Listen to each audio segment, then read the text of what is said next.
Allahumma inni a'udzu bika min jaris su' wa min zawjin tushayyibuni qabla al-mashib wa min waladin yakunu alayya rabba wa min malin yakunu alayya adaba wa min khalilin makirin ainuhu tarani wa qalbuhu yar'ani in ra'a hasanatan dafanaha wa idza ra'a sayyi'atan ada'aha. Ya Allah, aku berlindung kepadamu dari tetangga yang buruk, dari pasangan yang membuatku beruban sebelum waktunya,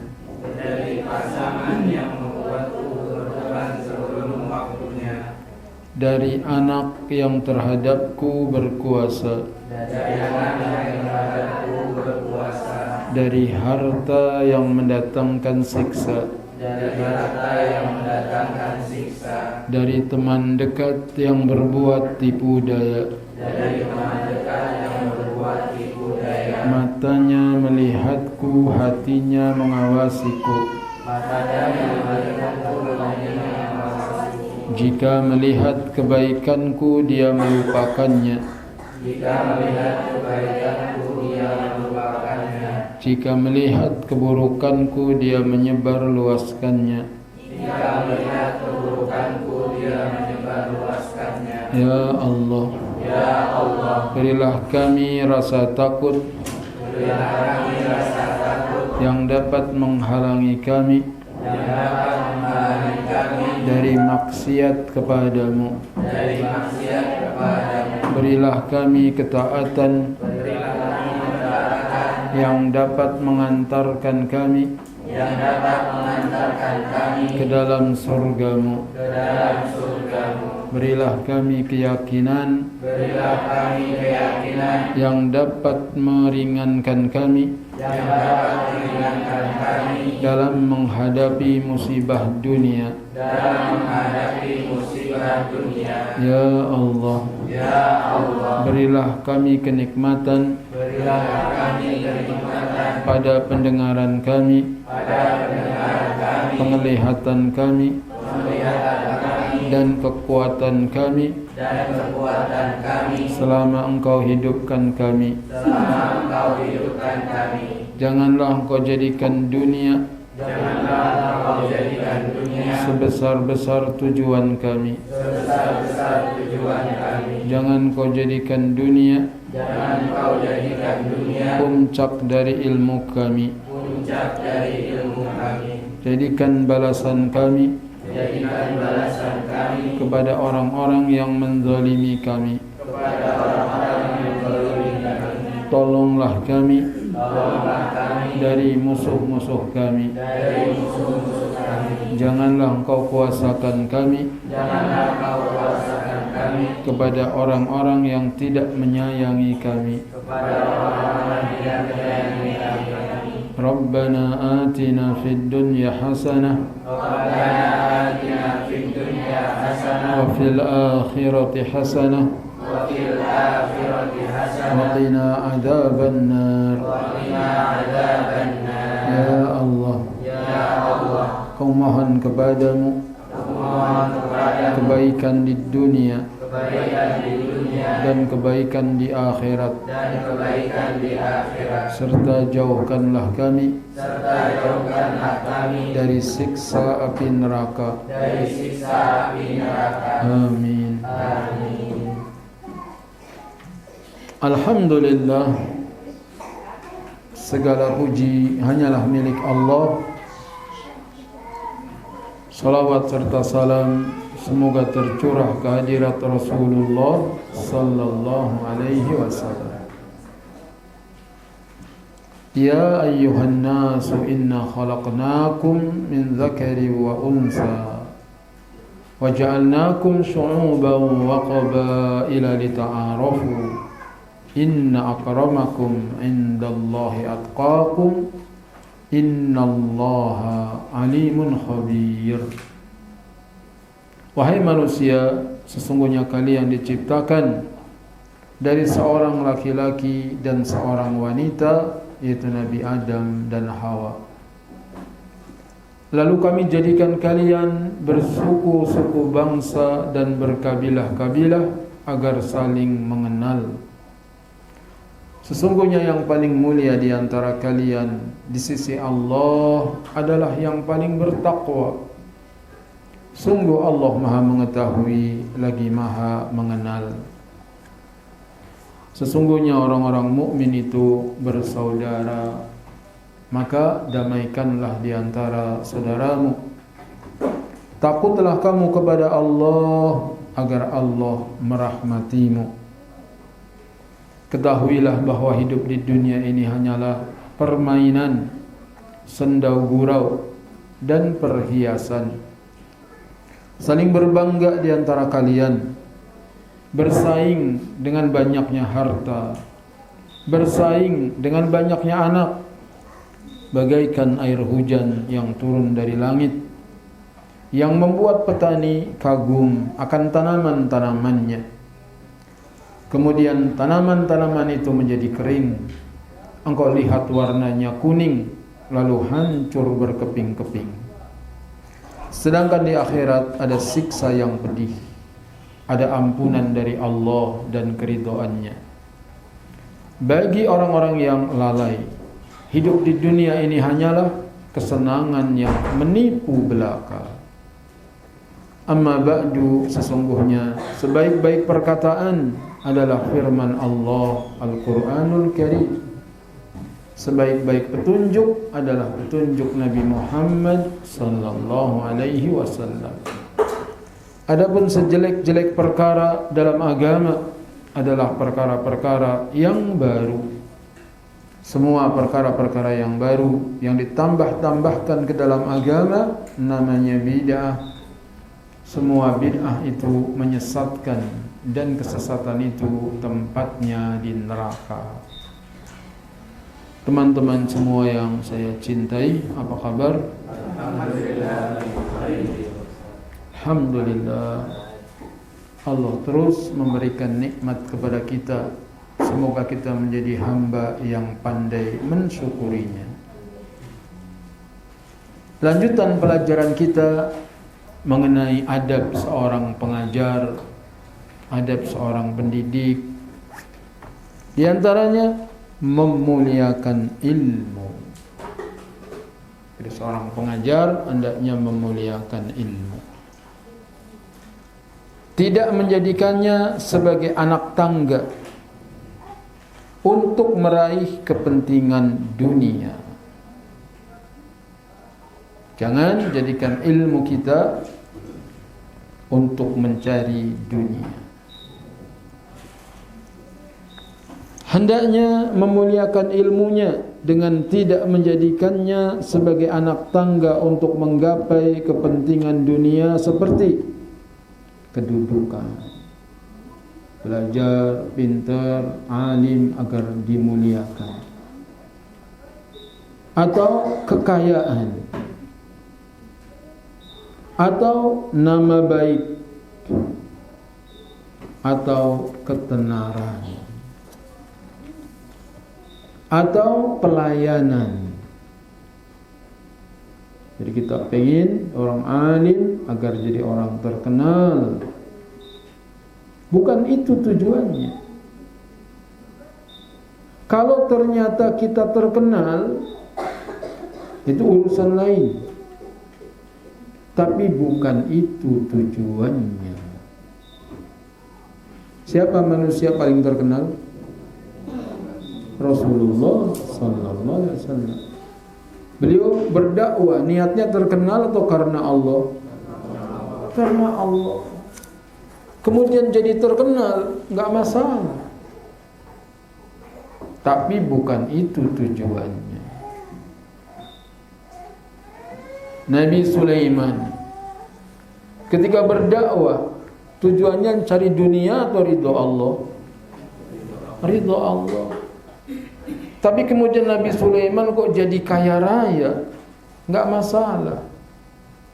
Yang penting bukan tujuannya dunia. Karena miskin, kaya sudah ditentukan atau belum? Sudah.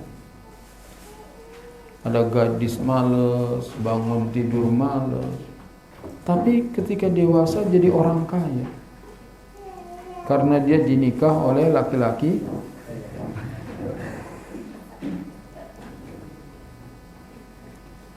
Emang Allah takdirkan dia seperti itu. Sudah jadi istrinya orang kaya, dimanja. Tiap hari gak disuruh kerja, sudah ada pembantunya.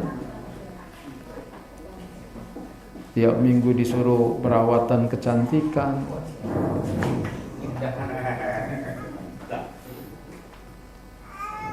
Itu dia, Allah takdirkan dia seperti itu. Imam Syafi'i rahimahullah berkata, "Wadidtu annal khalqa ta'allamu hadzal ilma ala alla yunsaba ila harfun minhu." Aku berharap orang-orang belajar ilmu ini dengan catatan agar tidak ada satu huruf pun yang disandarkan kepada aku. Jadi Imam Syafi'i pengen semua manusia punya ilmu, tapi nggak usah sebut-sebut nama saya, nggak usah disandarkan kepada saya. Itu ikhlas. Kalau kita nggak baru nulis tulisan sedikit saja di status, di bawahnya ditulis by Sulam Mustarja. Pengen dikenal namanya. Oh, ini kata-kata dari Ustaz Sulam. Imam Syafi'i enggak mau kata-katanya disandarkan kepada dirinya. Hendaknya memuliakan ilmunya dari keinginan untuk mendapatkan perlakuan baik dari murid-muridnya berkenaan dengan harta, pelayanan, dan lainnya. Karena keterkaitan mereka dengannya dan hilir mudiknya mereka menemuinya. Karena saya ustadznya ya harus dimuliakan loh. Bahkan ketika ditagih utang oleh muridnya, marah. Lu antum kan ngaji sama saya, masa mau nagih sama saya? Ilmu itu gak bisa dibayar dengan seberapapun juga. Undang dia ustadznya ngutang gak mau bayar. Ini parah ya gitu. Jadi murid itu harus nurut sama mursyid. Mansur, jadi Mansur bin Al-Mu'tamir Abu Attab As-Sulami Al-Kufi. Saya pikir nama Sulam itu nggak terkenal. Nggak taunya ada juga. Mansur bin Al-Mu'tamir Abu Attab As-Sulami. Karena saya kecil itu sempat minder. Saya main ke rumah saudara saya, ditanya namanya siapa. Saya bilang Sulam. Kok Sulam katanya? Saya sedih kenapa saya dikasih nama Sulam. Tapi kalau ngaji di Ustaz Yazid, beliau kencang. Muawiyah bin Hakam As-Sulami. Astaghfirullah, astaghfirullah. Makanya guru yang bagus itu menghafal nama muridnya. Nama muridnya dihafal. Sehingga kalau dipanggil namanya dia senang. Itu diantara teori menumbuhkan rasa cinta di hati muridnya. Dihafal muridnya. Dan ada yang mengamalkan ini tukang jamu. Pagi-pagi bawa jamu digendong, langsung anak kecil dipanggil namanya. Rudi, Iwan, Budi. Langsung anak kecil pada nyamperin. Akhirnya ibunya pada beli jamu. Itu teori marketing yang bagus. Dan itu diambil dari buku dakwahnya Muhammad As-Sisi. Muhammad As-Sisi itu gurunya Hasan Al-Banna, tokoh Ikhwanul Muslimin. Jadi dia senang sekali muridnya Hasan Al-Banna. Karena dia itu dikenal namanya oleh Hasan Al-Banna, akhirnya dia jadi pengikut Hasan Al-Banna. Mansur berkata, tidak minta bantuan seseorang yang berulang kali mendatanginya karena sebuah hajat. Gak pernah Mansur. Banyak muridnya datang, gak pernah minta tolong sama muridnya. Sementara ustadz zaman sekarang, ustadz mau main ke rumah, ya udah datang, jangan lupa duren.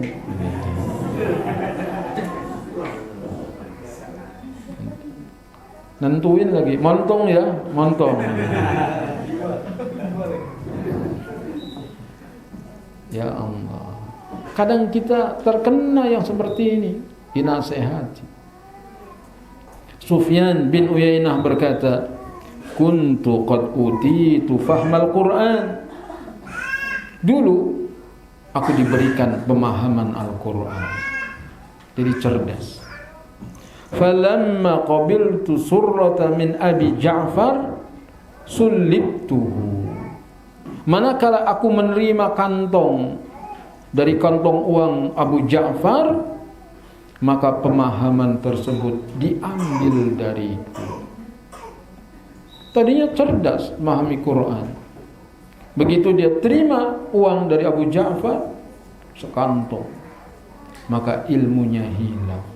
Inna lillahi wa inna ilaihi raji'un. Semoga Allah mengampuni kita. Allahumma anta rabbi la ilaha illa anta khalaqtani wa ana abduka wa ana ala ahdika wa wa'dika mastata'tu a'udzu bika min syarri ma sana'tu abu'u laka li ni'matika alayya wa abu'u bi dhanbi faghfir fa innahu la yaghfiru dzunuba illa anta. Yang kedua, tadi yang pertama apa? Memuliakan ilmu, tidak menjadikannya sebagai tangga untuk mengejar dunia. Hendaknya menghindari pekerjaan-pekerjaan rendah dan hina secara tabiat yang makruh dalam adat kebiasaan seperti bekam. Seperti apa? Bekam. Ini termasuk pekerjaan yang hina. Begitu. Masya Allah. Rendah yang hina. Contohnya bekam. Yang kedua, menyamak. Nyamak itu kulit bangkai disamak, diawetkan. Zaman dulu dengan daun salam, dengan daun korod. Jual beli mata uang, money changer, itu termasuk pekerjaan hina. Dan mengolah barang tambang, mungkin barang bekas dari pemulung, itu pekerjaan. Sebenarnya halal saja, boleh. Tetapi menurut ulama, di sini Imam Badruddin Ibnu Jamaah Al-Kinani Asy-Syafi'i menganggapnya pekerjaan rendah, pekerjaan hina. Hendaknya menjauhi sumber munculnya tuduhan yang tidak baik, sekalipun jauh. Jadi kita enggak seperti itu, tapi karena profesi kita dituduh seperti itu. hendaknya meninggalkan sesuatu yang mencederai kepribadian baiknya atau sesuatu yang secara lahir diingkari, sekalipun secara batin dibolehkan.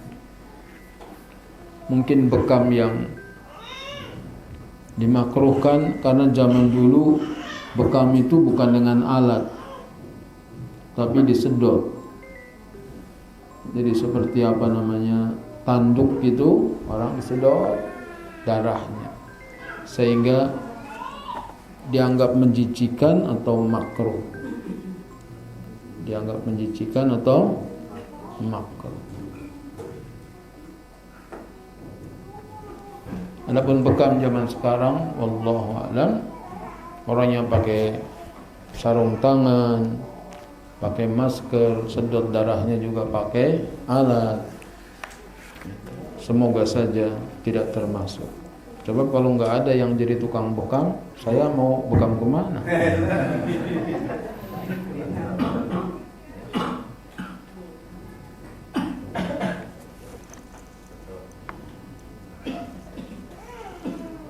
Zaman dulu bekam itu pakai tanduk sedot, sehingga jorok, menyedot darah manusia.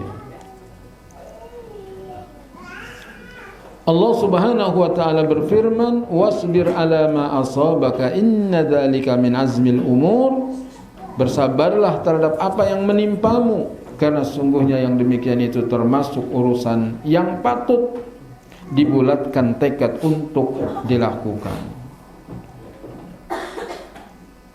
Dan apa yang dipegang oleh Rasulullah sallallahu alaihi wasallam dan nabi-nabi lainnya berupa sikap sabar dalam menghadapi gangguan, dan apa yang mereka pikul di jalan Allah sebelum akhirnya kemenangan berpihak kepadanya. Cara matiinnya,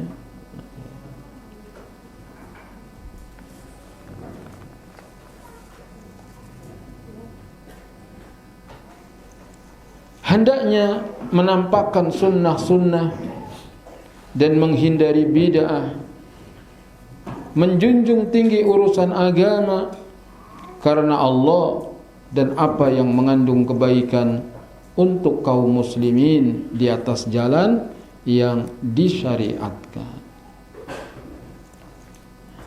Jadi tadi pertama, jangan menjadi ilmu sebagai tujuan cari dunia. Yang kedua, jangan melakukan pekerjaan yang rendah. Contohnya apa? Bekam, camak, money changer.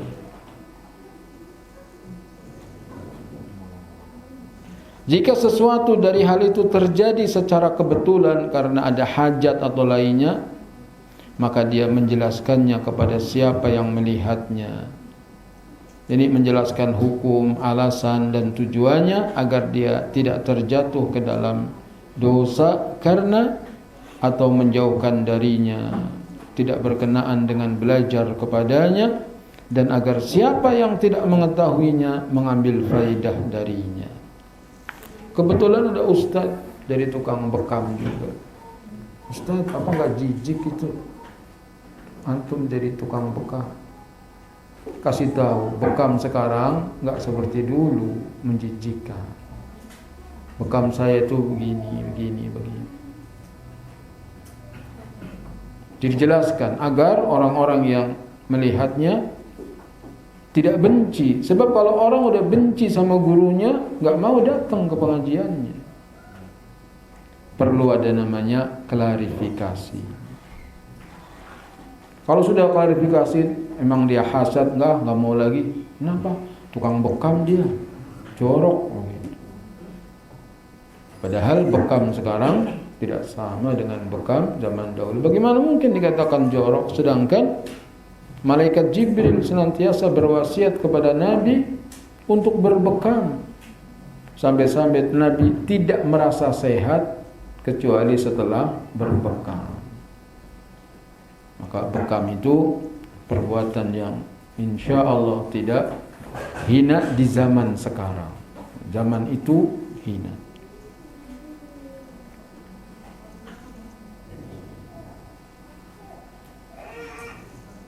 Selanjutnya menjaga syiar-syiar Islam yang zahir dan menampakkan sunnah-sunnah. Jadi seorang pengajar tampakkan sunnah-sunnah yang zahir. Misalnya perempuan pakai jilbab yang syar'i, laki-laki panjangkan jenggotnya, begitu. Kemudian biasakan pakai peci, gitu. Jadi guru pakai peci. Tadi itu nggak ada perintahnya dari Nabi pakai peci. Tetapi kata ulama, min mutammimati dakwah, termasuk kesempurnaan dakwah, seorang muslim tidak membiarkan kepalanya terbuka. Dan itu syiar daripada syiar Islam, pakai peci. Warnanya bebas, hitam boleh, putih boleh, hijau boleh. Jadi pakai peci. Itu termasuk syiar muslim. Dan itu membedakan mana muslim, mana kafir. Umumnya orang kafir itu tidak menutup kepalanya. Lihat orang kalau hari Ahad ke gereja, pakai tutup kepala enggak? Enggak. Lihat orang Islam hari Jumat ke masjid, pakai tutup kepala, yang masih menjaga syiar Islam. Sekarang sudah mengikuti gaya artis Korea. Jadi cukurannya melihatnya artis Korea, sisirannya lihat, ini namanya tidak memuliakan ilmu. Jadi, penampilan ikuti penampilan yang Islam. Dan nanti penerimaan guru Torik seleksi, pakai peci. Dan kalau bisa disiapkan seragam guru.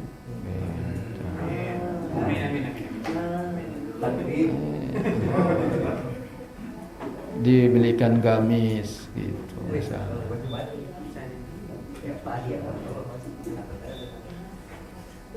Ya nggak usah sering-sering, setahun sekali misalnya.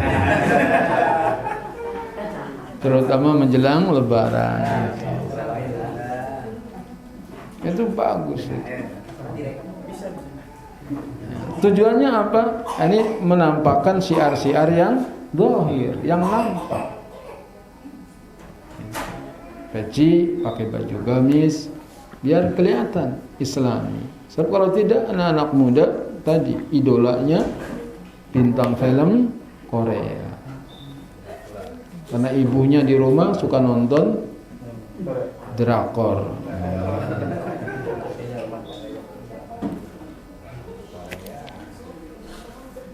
Dan nanti akan dihina kita, dicela, sok alim gitu. Saya pakai gamis itu tersentak. Nah, nasihat Ustaz Yazid bin Abdul Qadir Jawas rahimahullah. Saya pakai baju panjang selutut, tapi celananya jin gitu.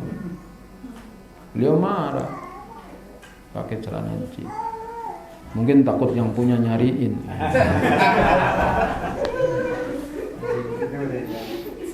Celana jin dipakai.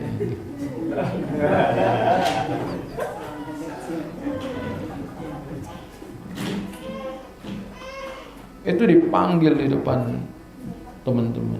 Kamu sini. Saya datang, ya Ustaz. Siapa namamu? Sulan. Tinggal di mana? Di Cimanggis. Kamu itu nggak pantas pakai celana begitu.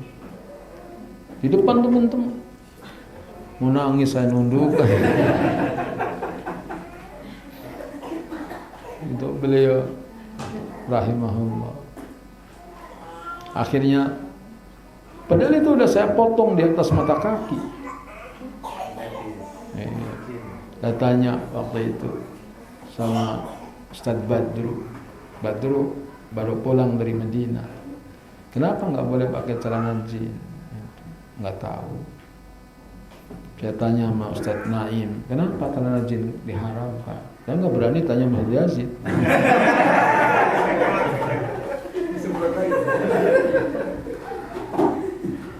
berani nanya. Tanya Ustaz Naim, katanya jin itu diproduksi oleh Amerika, gitu. Kemudian dijual ke seluruh dunia, hasil penjualannya diperbantukan kepada Israel, gitu, untuk menghancurkan Palestina. Itu alasannya. Oh gitu. Orang jin saya buatan Bandung.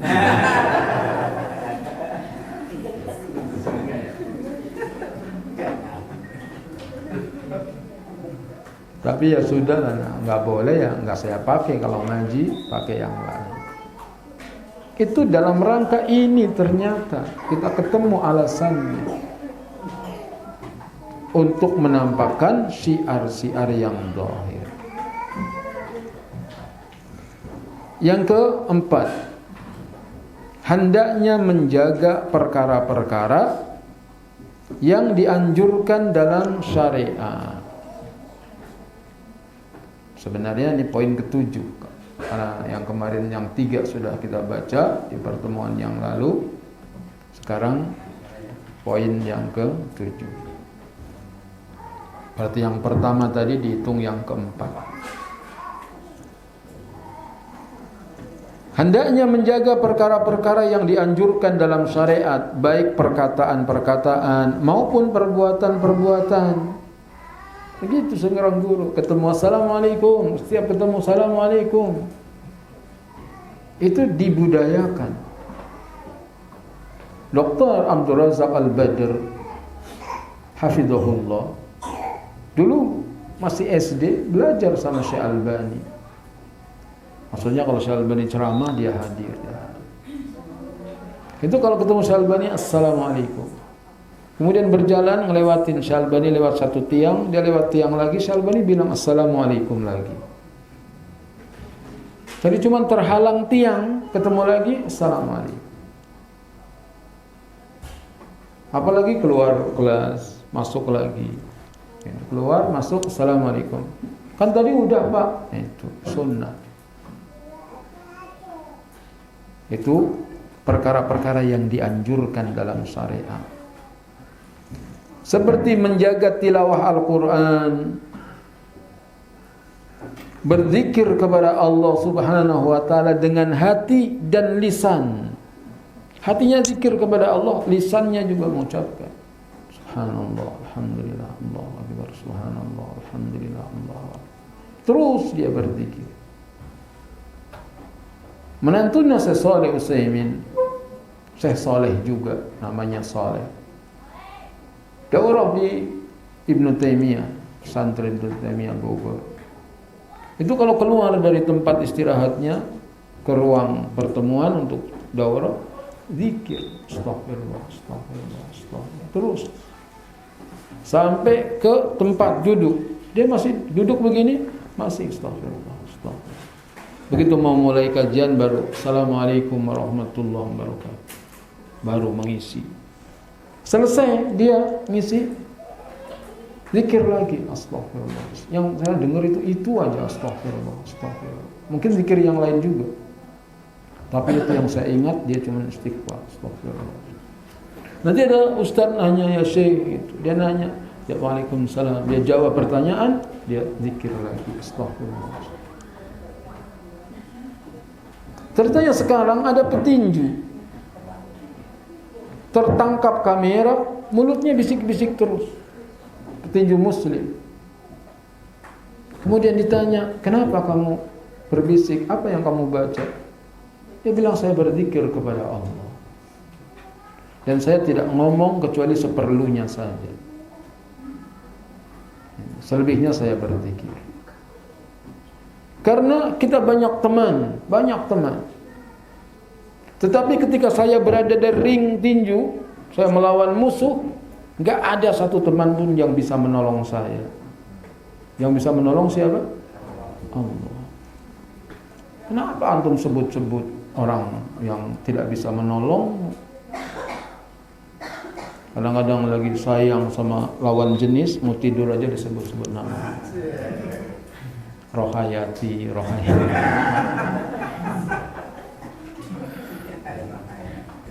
Anak pacarnya namanya sampai lagi ruku itu di samping saya Rohayati. Zaman SD dulu. Salat jamaah di masjid. Saking cintanya sama Rohayati. Rohayati nggak bisa menolongmu.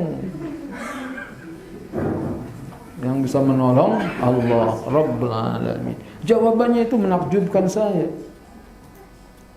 Bahwa ketika aku ada di ring tinju, nggak ada temanku yang bisa menolongku. Yang bisa menolongku hanya Allah. Tilawah, zikir kepada Allah dengan hati dan lisan. Demikian juga menjaga doa-doa dan zikir-zikir yang diriwayatkan. Maksudnya zikir-zikir yang ma'thur, yang ada dalilnya. Di siang dan di malam hari, terutama zikir pagi, sore. Mengamalkan ibadah-ibadah seperti salat, puasa, haji ke Baitullah, salawat kepada Nabi sallallahu alaihi wasallam karena mencintainya. Baca salawat Allahumma salli ala Muhammad wa ala ali Muhammad kama shallaita ala Ibrahim wa ala ali Ibrahim innaka Hamidum Majid. Allahumma barik ala Muhammad wa ala ali Muhammad kama barakta ala Ibrahim wa ala ali Ibrahim innaka Hamidum Majid. Boleh yang singkat. Allahumma salli wa sallim ala nabiyyina Muhammad. Allahumma salli wa sallim ala nabiyyina Muhammad. Lalu memuliakan dan menghormati beliau adalah wajib. Menjaga adab saat mendengar nama beliau dan menyebut sunnahnya adalah sunnah yang patut dijaga. Dan setiap disebut qala Rasulullah sallallahu alaihi wasallam. Malik rahimahullah, Imam Malik, jika disebut nama Nabi sallallahu alaihi wasallam kulitnya berubah dan dia menunduk. Disebut nama Rasulullah SAW, dia nunduk, dia memuliakan Nabi. Ja'far bin Muhammad, jika nama Nabi SAW disebut, di sisinya dia pucat. Ibnul Qasim, jika dia menyebut nama Nabi SAW, lidahnya keluh dan mulutnya karena wibawa Rasulullah SAW. Ini ulama zaman dulu. Ulama zaman sekarang, Syekh Amin As-Sinqiti, dia pengajar di Masjid Nabawi, di UIM, Universitas Islam Madinah. Dia ngajar di kelas. Lalu Syekh Albani lewat. Lagi ngajar, langsung diam berdiri, menghormati Syekh Albani. Kenapa? Karena Syekh Albani memuliakan hadis Nabi. Dan ini termasuk berdiri yang dilarang.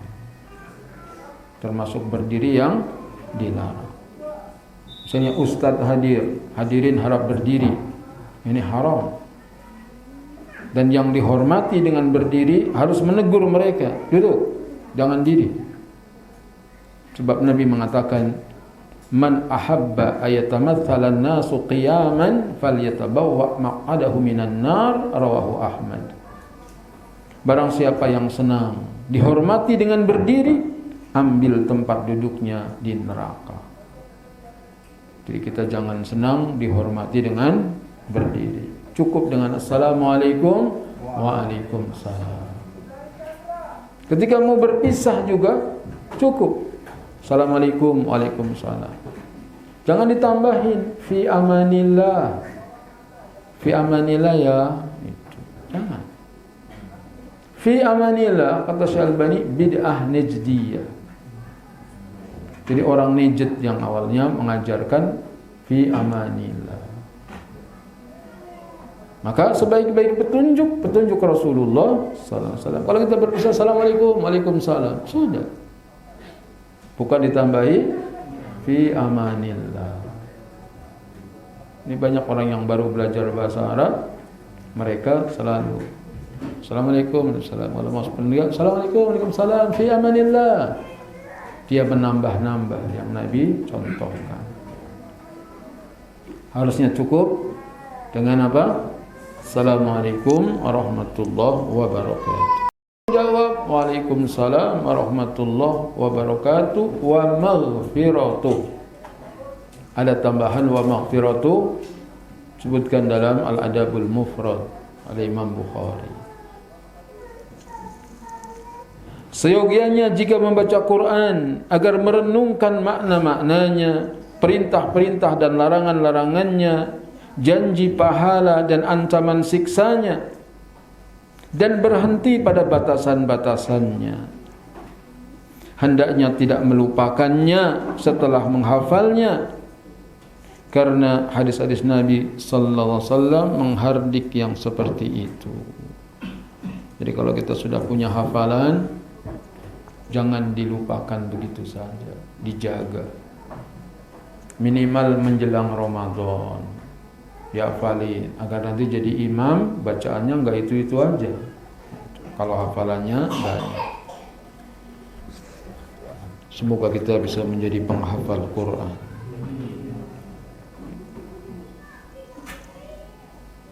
Lebih baik jika dia mempunyai wirid rutin setiap hari yang dijaganya secara konsisten. Jika tidak mampu, maka setiap 2 hari. Jika tidak mampu, maka setiap malam Selasa dan malam Jumat. Karena biasanya pekerjaan padanya libur. Lalu menghatamkan Al-Quran dalam seminggu merupakan wirid yang paling bagus. 7 hari sekali khatam, berarti sehari berapa juz? 4 juz. 4 kali 7 28, berarti 4 juz lebih.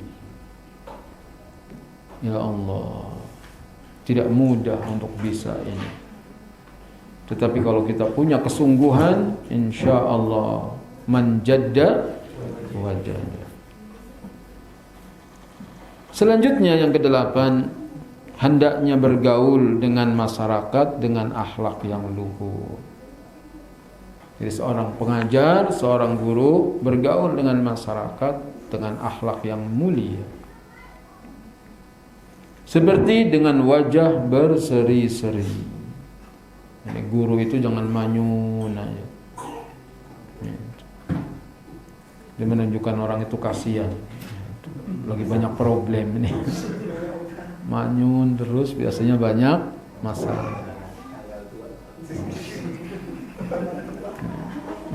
Emang tanggal 2 dengan manyun selesai masalah? Manyun malah nambahin masalah.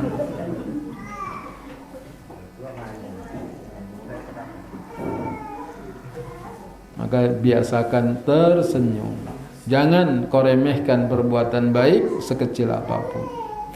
Walaupun berupa penyambutan saudaramu dengan wajah berseri-seri. Masih ingat rumus senyum yang manis? 271. Rumus senyum yang manis 227. Berapa? 227. Kalau yang nggak tahu tanya sama yang udah tahu. Saya nggak ulangi lagi. Rumus senyum yang manis berapa? 227.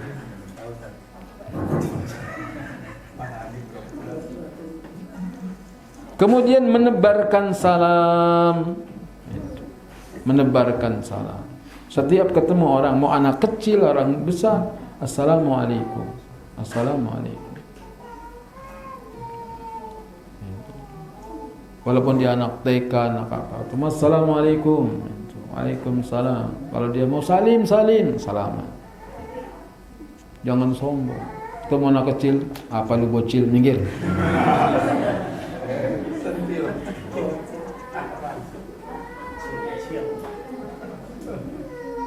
Biasakan salam. Kalau kita udah sering salam, satu kali kita lewat, kita nggak ngelihat, tahu-tahu dia ada di depan rumahnya.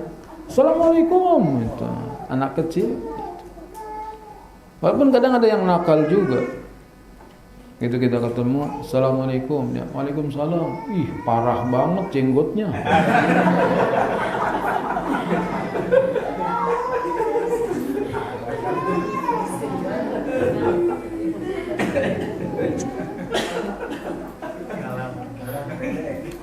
Bisa dibilang parah banget.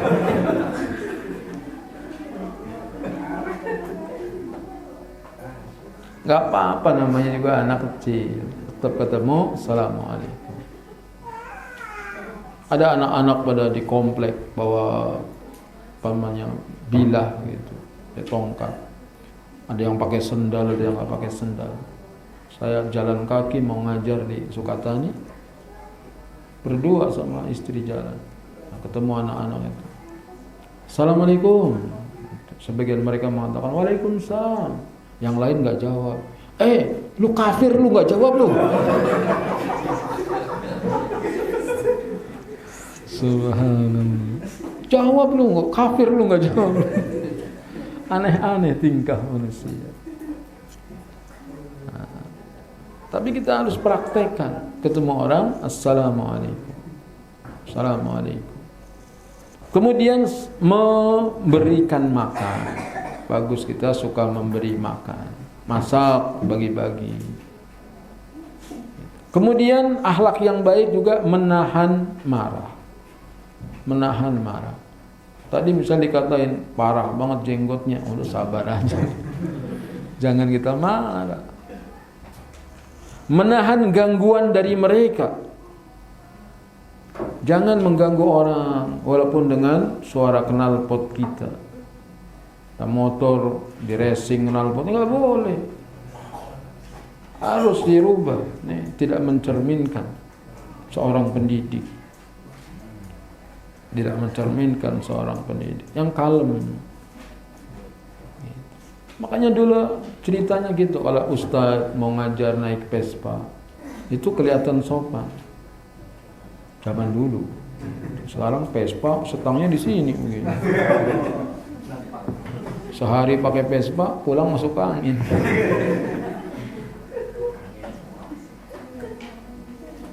Kalau ustadz berangkat naik Vespa, tetangganya apa? Ustadz jalan. Ya. Jadi kalau ustadz pakai reking, ustadz ugal-ugalan. Beda sapaannya.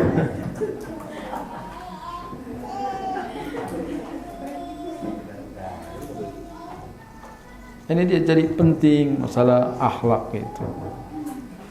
Mendahulukan orang lain dan tidak mementingkan diri sendiri. Makan bareng-bareng misalnya. Maka ada yang lebih tua, orang tua lebih dulu makan. Jangan maju ke depan. Maaf ya, gue duluan ya. Udah lapar banget nih. Ya, namanya songong itu.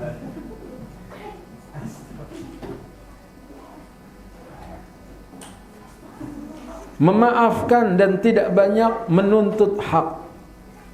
Jadi seorang guru harus punya sifat memaafkan. Jadi kita perlu punya sifat tahaful. Apa tahaful? Pura-pura lupa. Teman kita nyakitin kita, ya memang sifatnya begitu. Tiap ngomong nyakitin kita. Maka kita punya sifat PPL, pura-pura lupa. Masih ingat sih dia nyakitin kita, udahlah lupain aja. Agar kita bisa berteman dengan baik, hendaknya kita bisa melupakan.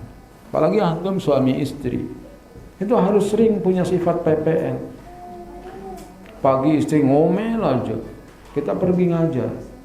Kalau pulang masih diinget-inget, udah diem-dieman. Makanya lupakan aja, rugi gitu. Ya, kalau berantem sama istri 3 hari kan pusing.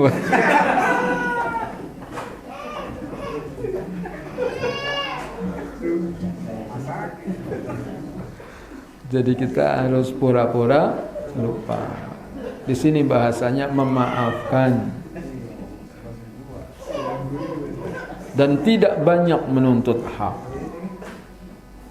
Kemudian berterima kasih atas kebaikan orang lain. Misalnya ada muridnya pulpen jatuh, ada murid ngambilin tuh. Jazakallahu khairan, barakallahu fiik. Itu akhlak seorang guru.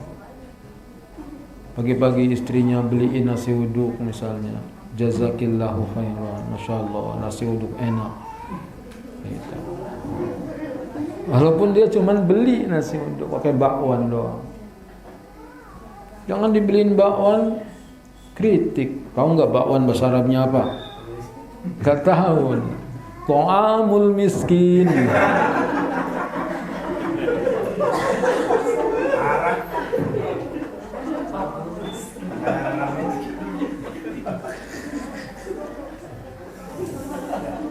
Udah dibeliin, menghina gitu.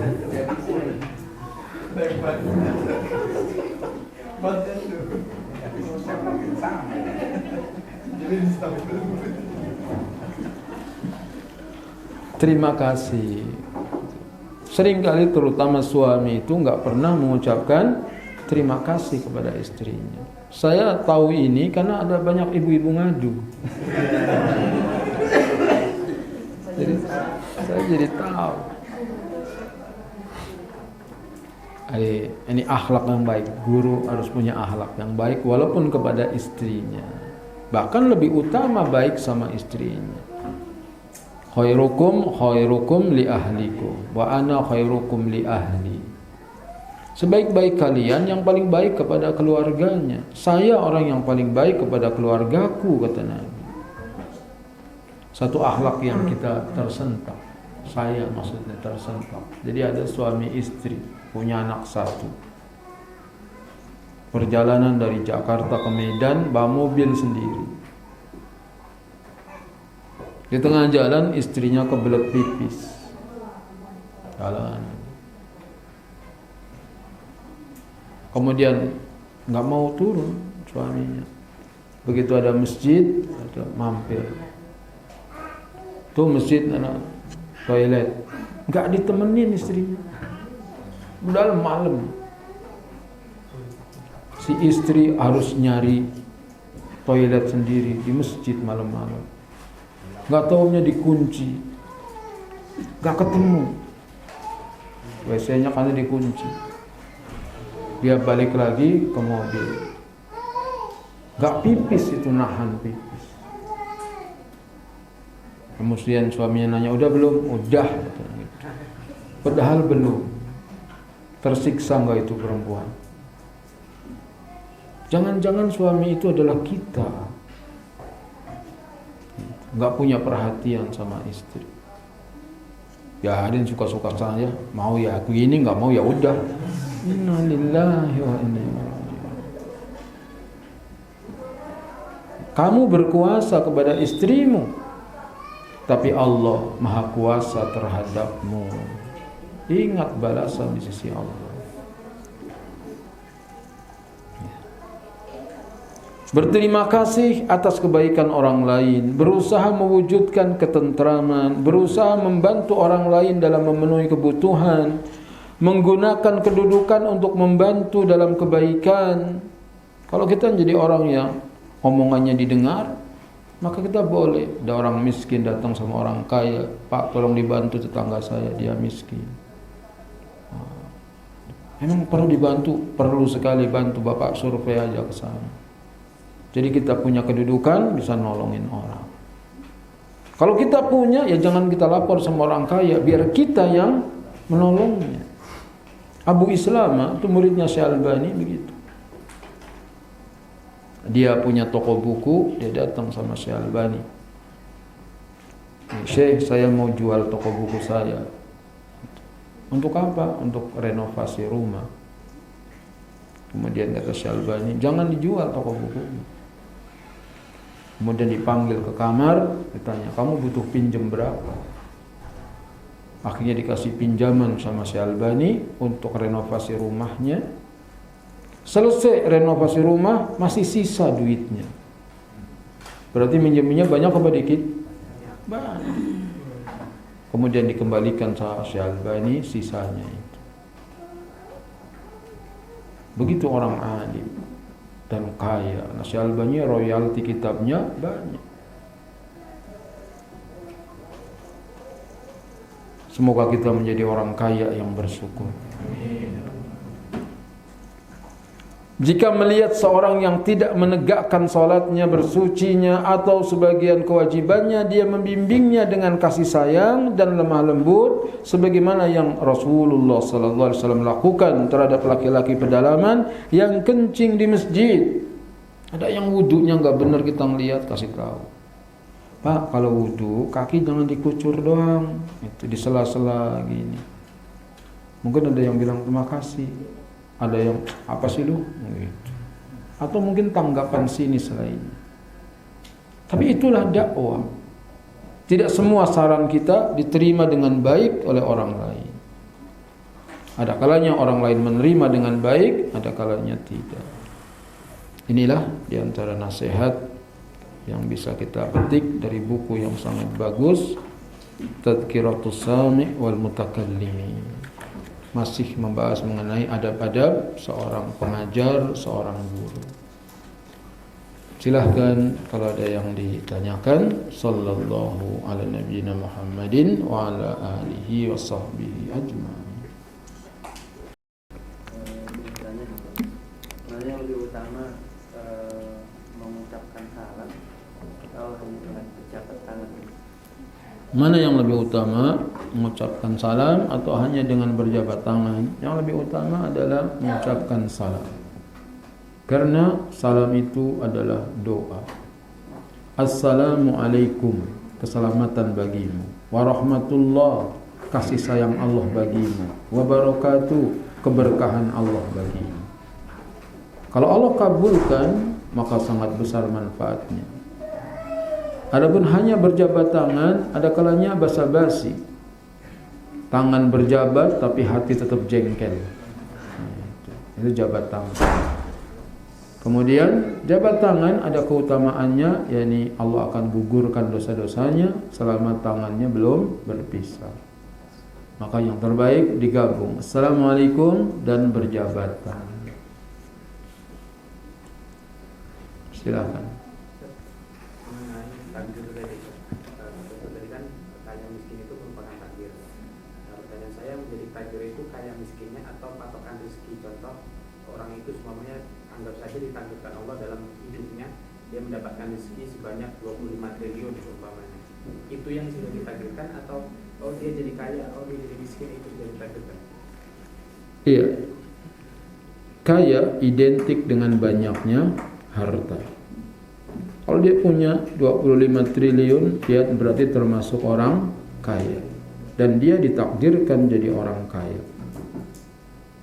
Sebaliknya, ada orang yang ditakdirkan miskin.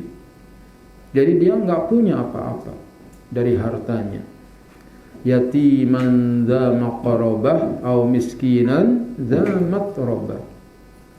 Kita disuruh berbuat baik kepada anak yatim yang masih kerabat atau orang miskin yang berlumur debu. Dza matrabah, jadi pemilik debu, karena saking nggak punya hartanya, dia tidur di atas lantai tanah berdebu. Itu namanya orang miskin. Maka takdir yang Allah Ta'ala takdirkan kepada kita sudah tercatat ketika kita berumur 4 bulan di perut ibu. Akan tetapi yang jadi masalah, kita nggak tahu takdir kita. Apakah kita takdirnya kaya atau takdirnya miskin. Tadi ada pemalas, tidur aja malas dibangunin, anak gadis, tapi nikah dengan laki-laki kaya, maka dia jadi orang kaya mendadak. Sementara ada yang rajin sekali, tetapi dia dapat suami kismin. Ya sudah takdir, sabar. Karena memang dunia cuman sebentar. Semuanya akan berlalu. Semuanya akan berlalu. Gak apa-apa. Yang penting kita di dunia bertakwa. Kalau kita bertakwa, pasti masuk surga. Maunya sih fid dunya hasanah wa fil akhirati hasanah. Tetapi hasanah fid dunya tidak mesti harus banyak harta. Ilmu yang bermanfaat itu termasuk hasanah fid dunya. Semoga antum semua bahagia. Ya, jadi yang dimaksud dengan takdir kaya, ya memang betul-betul dia kaya. Dan konotasi kaya yaitu banyak hartanya. Jadi ada 3 kondisi. Pertama miskin, 2 fakir, yang ketiga kaya. Siapa orang miskin? Orang miskin adalah orang yang penghasilannya lebih dari separuh kebutuhannya, tapi belum cukup. Kebutuhan sebulan 6 juta, gaji baru 5 juta. Berarti apa dia?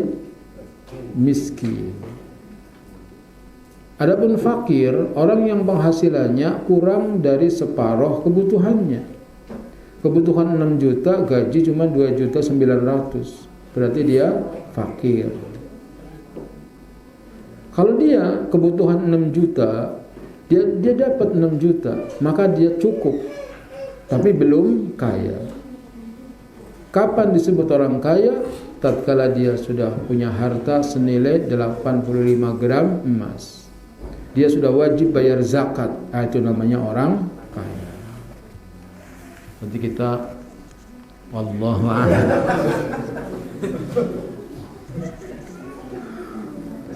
Ayo. Menyambung kaitan dengan penghormatan seorang guru. Memang tidak bisa dipungkiri apa yang kita dapatkan. Kalau tadi disampaikan dengan penghasilan yang kita dapatkan masih belum mencukupi, sehingga mau tidak mau kami itu ya memiliki pekerjaan sambilan dengan berbagai jenis lah. Mohon nasihatnya Ustaz agar apa yang menjadi sambilan kami ini, pertama tidak menghilangkan peluang kami sebagai guru, karena bagaimanapun yang namanya pekerjaan sambilan pasti itu amalnya luas. Yang kedua, supaya apa yang menjadi, pertama tidak mengurangi penghormatan kami sebagai guru, yang kedua menghindari ya mengimbangi antara kewajiban di sekolah, kemudian mencari kebutuhan di tempat atau di kegiatan lain, supaya kebutuhan kita tidak tergantung, atau supaya kebutuhan kita tercukupi dan tidak bergantung dengan orang. Kemudian tidak mengabaikan kewajiban kita di sini. Iya. Yang pertama, cari sampingan boleh. Bisnis apa yang bagus, yang tidak menjatuhkan nama baik seorang pengajar? Saya lihat yang paling mudah bisnis online. Itu untuk bisa nyantai di rumah sambil tiduran, duit mengalir. Bisnis online. Pandemi itu saya bisnis online, jualan madu. Ditaruh di status gitu. Madu dijual karena butuh duit. Itu diprotes banyak. Ustadz gak usah gitu juga kali. Tapi benar, karena butuh duit. Dan itu saya belajar dari tukang rangi. Tahu rangi? Kue rangi itu kalau datang ke belakang rumah saya, kue rangi dijual karena butuh duit. Gitu. Saya tertawa dari dalam, tapi memang bagus juga itu. Dan saya ikut-ikutan. Padahal belum ada yang datang belanja nih, tukang rangi, tapi dia bohong. Sabar, tunggu ya, antri. Gitu. Padahal belum ada yang datang. Tapi dia teriak. Akhirnya orang pada keluar. Dikira beneran antri. Orang pada beli. Tukang rangi. Kue rangi. Kan saya ikut bahasanya itu. Madu dijual karena butuh duit. Itu alhamdulillah banyak yang pada beli. Dan saya nggak punya rekening bank, nggak punya, dan itu bayar sama tetangga saya, Mas Ari namanya. Transfer, gimana Ustaz transfer sama dia? Karena nggak enak terus gangguin dia, akhirnya saya dibikinin BSI. Akhirnya sekarang punya nomor rekening bank. Karena dagang itu, tadinya saya nggak mau urusan dengan bank. Gitu. Tapi karena terpaksa orang harus transfer, akhirnya ini dapat gitu. Bikin rekening bank. Dan ternyata dengan rekening itu berkah sekali. Dari orang mau nyumbang masjid kadang lewat saya gitu. Sudah masuk banyak duit. tapi masuk keluar masuk. Alhamdulillah. Itu jadi bisnis online. Dan boleh bisnis yang lain, jasa antar jemput misalnya, antum bisa. Misalnya jasa antar jemput, orang pakai Gojek, pakai apa, ini enggak. Antum siapa yang pengen diantar, waktunya jam sekian sampai jam sekian, saya butuh, bisa orang minta dianterin, orang-orang yang kenal. Nah, itu bisa jasa antar jemput. Dan bisnis yang lain, misalnya antum bikin kerajinan yang bisa dijual, insya Allah itu bagus. Dan dulu kisahnya pendiri Muhammadiyah Ahmad Dahlan itu kalau ngajar dia bawa dagangan kain batik. Jadi kalau dagang selesai ngajar dia jualan kain batik. Dan setiap ngajar dia pembahasannya seringnya ara'aital ladzi yukadzibu bid-din fadzalikal ladzi yad'ul yatim. Minggu depan ngaji itu lagi, minggu depan ngaji itu lagi. Maka kata jamaahnya, Pak Kiai, kenapa pelajarannya nggak ganti-ganti itu aja? Jawabannya, itu aja kamu belum mengamalkan. Itu aja kamu belum mengamalkan. Karena tidak memberi makan kepada orang.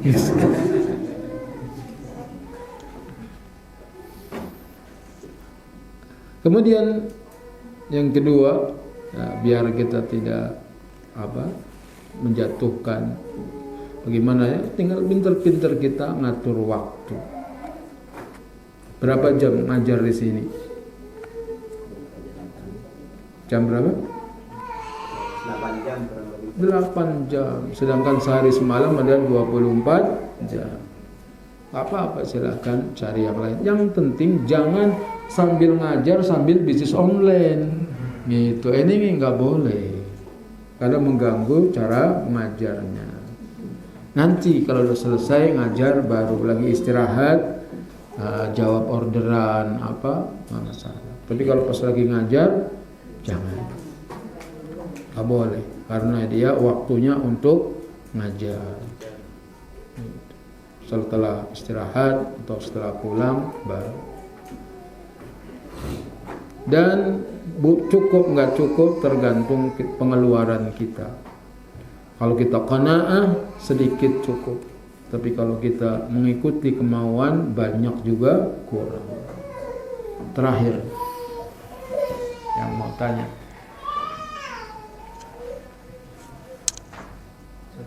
ayo. Kalau kita diberikan hadiah oleh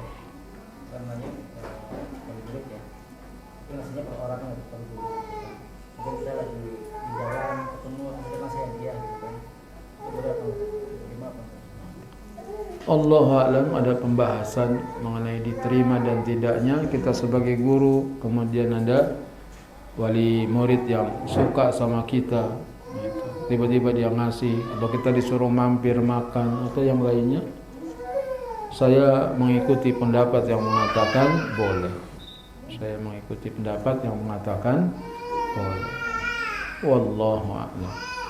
Subhanakallahumma bihamdika asyhadu an la ilaha illa anta astaghfiruka wa atubu ilaik. Wassalamualaikum warahmatullahi wabarakatuh.